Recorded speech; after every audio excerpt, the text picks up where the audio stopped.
Ah, dona Margarida, que saudade. Bom era o tempo que a gente ficava junto, né? Era bolo de cenoura, bolo amanteigado com cobertura de chocolate. Eu te mando as receitas, viu? Porque saúde aproxima. Apvida. Saúde pra valer.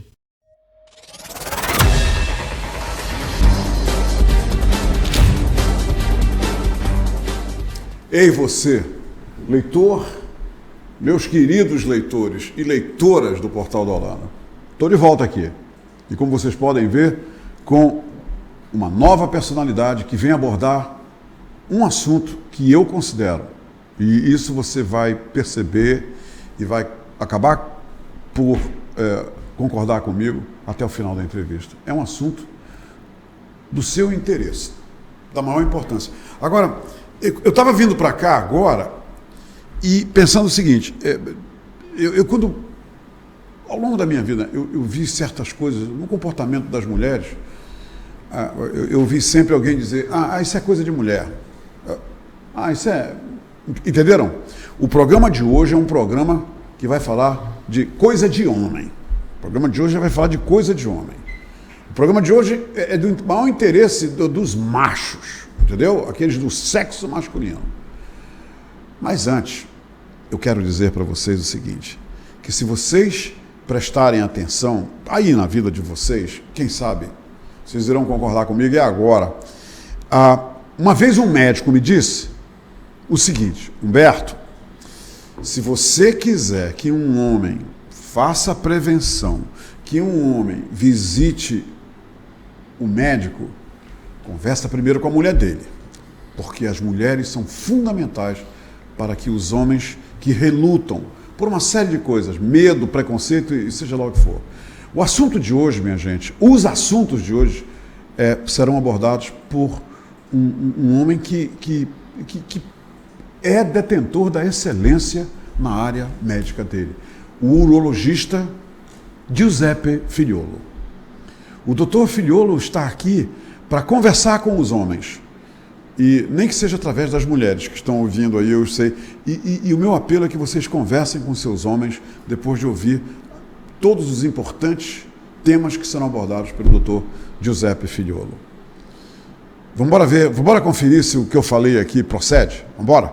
Você fica aí atento que eu vou ficar aqui muito atento, tá? Na importância do que ele vai falar, porque eu sou homem também. Então, isso é coisa minha, é coisa do teu marido, do teu filho, dos teus irmãos, dos teus sobrinhos, dos homens da tua vida. O programa de hoje é sobre coisa de homem.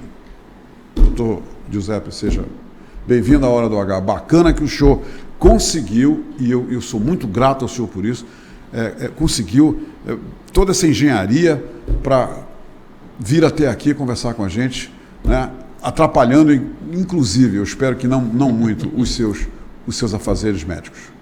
Obrigado, Humberto. É sempre realmente um prazer estar aqui com você e respeitando também a sua audiência, a sua credibilidade. Eu faço questão de toda vez que você me convida vir aqui te atender. É um assunto que eu também gosto de tratar, então estou bem à vontade para a gente conversar. Doutor Giuseppe, o senhor concorda que o caminho mais curto para convencer os homens a visitarem o médico, fazer preventivo, é conversar primeiro com a mulher dele, porque os homens relutam em visitar o médico e o papel da mulher é fundamental para levar esse homem até ele? Eu não tenho a menor sombra de dúvida, isso inclusive eu vejo na prática, né? Os homens, por várias questões, eles têm mais dificuldade realmente de procurar o médico assim de maneira espontânea. Talvez até uma herança patriarcal, né? O homem, ele é o forte, é o que não pode ficar doente, ele não pode faltar ao trabalho para ir ao médico. Ele, digamos assim, existe aquela dificuldade de ele por si só procurar ajuda. Para você ter uma ideia, 50% dos homens admite que não procura o médico regularmente, nem para fazer os exames básicos de check-up rotineiro. E isso repercute de uma maneira muito negativa na saúde dele, porque os homens morrem mais do que as mulheres. É muito mais fácil a gente ver na vida prática, no dia a dia, viúvas do que viúvos. Em todas as faixas etárias, os homens morrem mais cedo do que as mulheres. E 51% deles, de fato, admite que não procura regularmente o médico. É claro, existem outras questões envolvidas também, questões estruturais. Às vezes o cara não pode perder um dia de trabalho para ficar um dia inteiro na fila para conseguir uma consulta. A gente tem que levar tudo isso em conta. Mas essa questão sociológica até, de realmente preconceito, dessa invulnerabilidade masculina, tem que ser quebrada, é um tabu.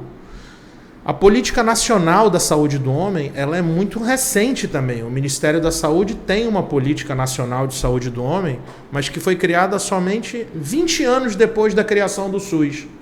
E é nítido a gente perceber que a atenção primária, as campanhas de saúde, inclusive do ponto de vista educacional, são muito mais voltadas para as mulheres, para as crianças, até para os idosos, e pouca coisa para os homens.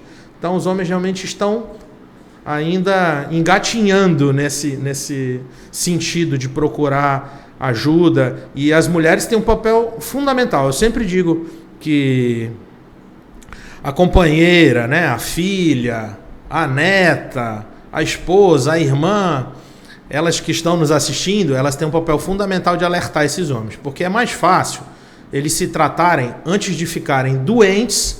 Porque quando ficar doente de fato, não vai conseguir trabalhar, não vai conseguir sustentar a sua família. E vai ser um ônus muito maior do que se ele fosse procurar o atendimento inicial, pudesse se tratar, ficar bem e viver sua vida plenamente. Doutor Giuseppe, eu tenho, já que o senhor falou que o senhor conhece bem o assunto na prática, e o senhor acaba de demonstrar muito bem que isso é um fato, eu tenho amigos que quando foram ao médico, a coisa já estava complicada.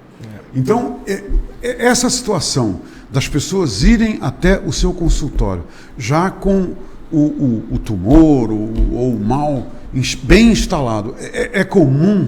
Muito comum. Como eu falei, isso envolve vários aspectos, né? A questão de educação, ela é primordial. A gente tem que batalhar nesse sentido. E o que você está fazendo aqui, e eu estou tentando te ajudar, é muito importante para que as pessoas sejam esclarecidas, né?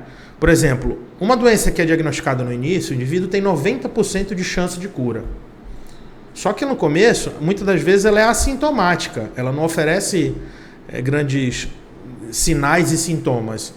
Mas é o momento mais fácil de tratar, quando você identifica quando ela está no começo. E o corpo sempre fala? O corpo sempre dá uma dica de que tem alguma coisa errada? Nem sempre. Essa é a história. Por isso que vale a pena fazer a sua avaliação de rotina, como preconizado. Vou dar um exemplo.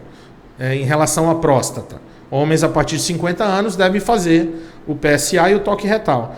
O senhor considera obrigatório isso uma vez por ano? É uma recomendação mundial. É uma recomendação da Sociedade Americana, da Sociedade Europeia, da Sociedade Brasileira de Urologia.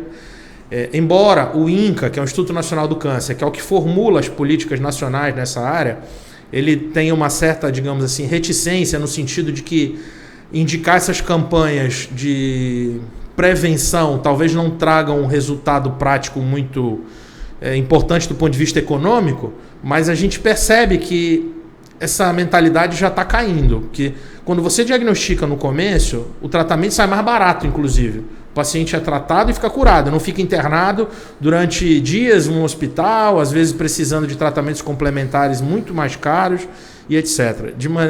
Isso é um assunto realmente muito amplo para a gente discutir. Mas eu vejo com bons olhos sempre o diagnóstico precoce e o tratamento na fase inicial, porque, como eu falei, na grande maioria dos problemas a gente consegue acima de 90% de chance de cura. O senhor considera, então, doutor Giuseppe, o câncer de próstata e o câncer do testículo realmente dois males, né? duas doenças que podem, se detectadas durante os preventivos, terão consequências menores, mas se levadas ao consultório já em estado avançado, a coisa é difícil de Olha tratar? só, excelente pergunta. Eu me dedico dentro da urologia, especificamente à parte de uro-oncologia, que trata de doenças malignas de câncer, né? E o urologista é o médico que cuida de todo o aparelho urinário, tanto de homens quanto de mulheres. E cuida também da parte genital masculina, que é justamente pênis, testículo, próstata. Então algumas pessoas não sabem disso, o urologista também atende mulher. Especificamente... O senhor atende mulheres sim, também. Claro. Mulher tem problema de incontinência urinária, de perda de urina, de infecção urinária, de pedra nos rins, de doença tipo câncer no rim ou na bexiga. Então, eu tenho muitas pacientes mulheres. O urologista atende aparelho urinário de ambos os sexos e a parte genital masculina. Você tocou em 2 assuntos muito importantes. O câncer de próstata, para você ter uma ideia, ele é o mais prevalente no Brasil em homens. Estima-se aproximadamente em torno de 65 mil novos casos por ano. E é o mais letal também? Não é o mais letal, ele é o mais comum. Mais comum. Mas o mais letal é o de pulmão. O de pulmão, inclusive, no mundo é o mais prevalente. E depois o de próstata. Isso em relação a homens. Nos homens, né? Nos homens. No Brasil, o de próstata vem em primeiro lugar. E aí vem câncer de cólon e reto depois, estômago, pulmão, salvo engano, em 4º ou 5º lugar. E aqui no norte, as mulheres, elas têm uma incidência de câncer de mama, que é o grande campeão, essa triste medalha aí é do câncer de mama.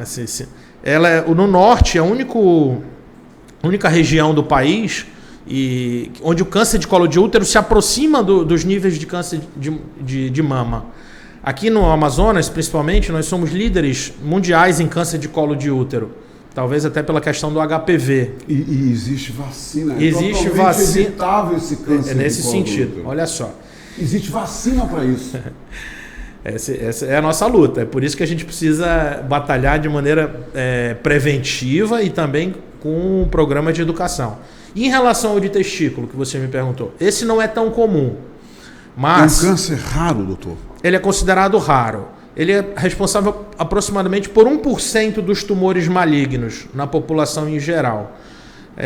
Os dados do INCA estimam em torno de 500 mortes por ano devido a esse problema. E os dados norte-americanos que computam realmente, que fazem um screening mais detalhado, eles têm em torno de 10 mil novos casos por ano. O que acontece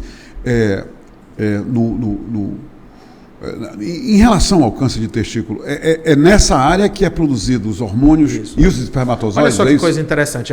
O urologista, no caso, que atende, como eu falei, a parte de órgão reprodutor e aparelho genital masculino, ele tem sob sua alçada de trabalho os 2 cânceres mais comuns nos homens. Nos idosos, o de próstata, e nos jovens é o de testículo. O tumor de testículo é o tumor mais comum em pessoas entre 15 e 35 anos. Então esse câncer, em números, em volume, ele não é raro nos jovens. Perfeitamente. Pra você ter uma ideia, nessa faixa etária, não é para o indivíduo ter câncer. Pelo menos teoricamente, a faixa etária mais acometida por doenças malignas, que é um problema de saúde pública mundial, é a partir da 6ª, 7ª década de vida. Mas o tumor de testículo, ele é o tumor mais comum em indivíduos numa faixa etária precoce. Por que isso, Pois doutor? é um tumor tem uma explicação? É um tumor de células germinativas. E, obviamente, nessa faixa etária é onde começam a ter aquela produção hormonal, onde começa a ter, de fato, o desenvolvimento dos caracteres sexuais secundários, alterações genéticas estão, obviamente, relacionadas. Indivíduos que têm na família têm maior chance.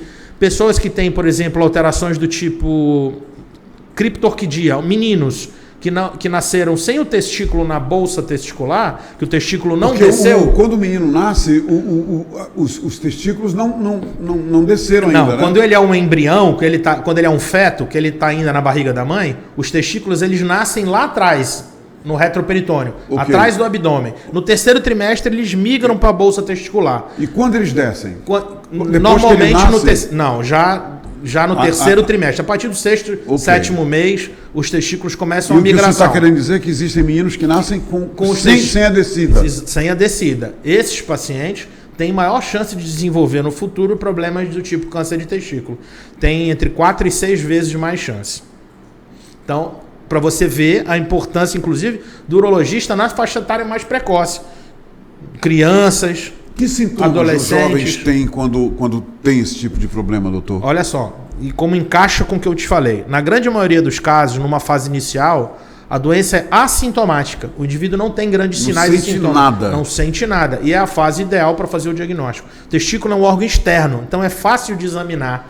Apalpando? Palpando o exame, autoexame, quando você vai tomar banho, quando você vai trocar de roupa. E o que detecta o que indica que tem alguma coisa errada, doutor? A presença de um nódulo, de um endurecimento, de uma tumoração. Porque tá lá as duas bolinhas, né, doutor? Tá lá, você toca as duas. E aí, o que está complicando? Pode estar aparecendo aqui no toque que tem alguma coisa errada. Se o indivíduo percebe um aumento de volume no testículo, ele já é para ele ficar atento. É claro que nem todo aumento de volume nessa região é câncer. Existem outros problemas que são até mais comuns, como, por exemplo, as inflamações, orquite, epididimite, hérnia, varicocele. São causas benignas de aumento no volume da bolsa testicular. Mas se você palpa no testículo algum nódulo sólido, ou dói, endurecido, ou dor. Olha só que interessante, a maioria dos pacientes que tiveram câncer de testículo relatam que não tinham dor. Somente 20% deles referem que tinham dor. 80% não referem dor. É um crescimento lento, gradual e indolor. E aí é por isso que é importante fazer o autoexame. Quer dizer, isso aparece no adolescente, no jovem, meninos de 10 anos, isso aí... Pode raro também, pode ocorrer, mas é raro. As mães têm que ficar atentas a isso. As mães têm que ficar atentas em todos os sentidos, né? Não só em relação a isso. O desenvolvimento sexual da criança, o tamanho do pênis, às vezes elas têm muita dúvida, presença de fimose ou não, se está urinando adequadamente, enfim. A intervenção na fimose deve ser feita quando? O que leva a criança a precisar operar a fimose? Existem algumas indicações que são Porque tem homens que nunca operam a fimose, né? Isso pode ser um transtorno futuro. Sim. Porque, obviamente, se ele não consegue exteriorizar bem a glande, fazer uma boa higiene, aquilo é fonte de infecção. Sim. E uma outra triste realidade, aqui na região norte, no Amazonas, no Nordeste, nós temos ainda um índice alto de pessoas com câncer de pênis. E você sabe qual que é a principal causa do câncer de pênis? Fimose, ou seja, o indivíduo não consegue botar... Falta de higiene. Não consegue botar a cabeça do pinto para fora para lavar. E aquilo acumula secreção, acumula esmegma. E amputação de pênis é uma realidade? Homens perdem o pênis aqui em Manaus? Sim, com toda certeza. Infelizmente. Como uma medida para ele não morrer. Seria uma forma de você tentar ainda tratar a doença que já está mais avançada para ele não morrer, de fato. Porque essa doença, quando ela chega a acometer os gânglios da região inguinal, que são aquelas famosas ínguas e etc., e aquilo pode progredir e levar o indivíduo à morte. Em alguns casos é preciso realmente fazer amputação parcial ou total. Ainda é uma realidade que a gente tem, principalmente nas regiões mais pobres. Doutor Giuseppe, onde é que as pessoas encontram o senhor? Eu sei que tem muitas mulheres que vão querer conversar mais com o senhor e homens que vão... Porque eu acho que às vezes até botar um medinho neles é bom. Sim. O cara fica... Não, peraí, eu vou lá. Onde o senhor encontra? Eu atendo na Clínica Urocentro, que fica na Rua Fortaleza. Ali na Vila Municipal. Isso, ali em Adrianópolis. Adrianópolis, né? O número é 528 e o telefone... Vocês podem me procurar também Giuseppe Figliolo na internet. @ Giuseppe Figliolo. _Uro. Uro. Isso. E, Humberto, o assunto é inesgotável. É um assunto que eu me empolgo falando, uma coisa vai puxando a outra. Eu sei disso. Você vai voltar aqui. Com certeza. Tá combinado? Tá combinado, claro. Giuseppe. Muito obrigado, viu? Eu é que agradeço. Agradeço mesmo por essa entrevista. Eu sei que o senhor colocou uma luz no fim do túnel de muitos homens e passou para as mulheres, eu acho, passou para as mulheres uma dose de otimismo para aumentar o desejo de levar o homem dela para ver um médico. Perfeito. E elas já fazem isso naturalmente. Sim. Obrigado, doutor. Obrigado você também. Gente, por hoje é só. Mas uma coisa é certa. Amanhã nós estaremos de volta, se Deus permitir, com mais uma personalidade, um grande protagonista da nossa sociedade, da nossa comunidade, e com um assunto que é relevante para você e para mim, para todo mundo. Até amanhã, gente. Ah, dona Margarida, que saudade. Bom era o tempo que a gente ficava junto, né? Era bolo de cenoura, bolo amanteigado com cobertura de chocolate. Eu te mando as receitas, viu? Porque saúde aproxima. Apivida. Saúde pra valer.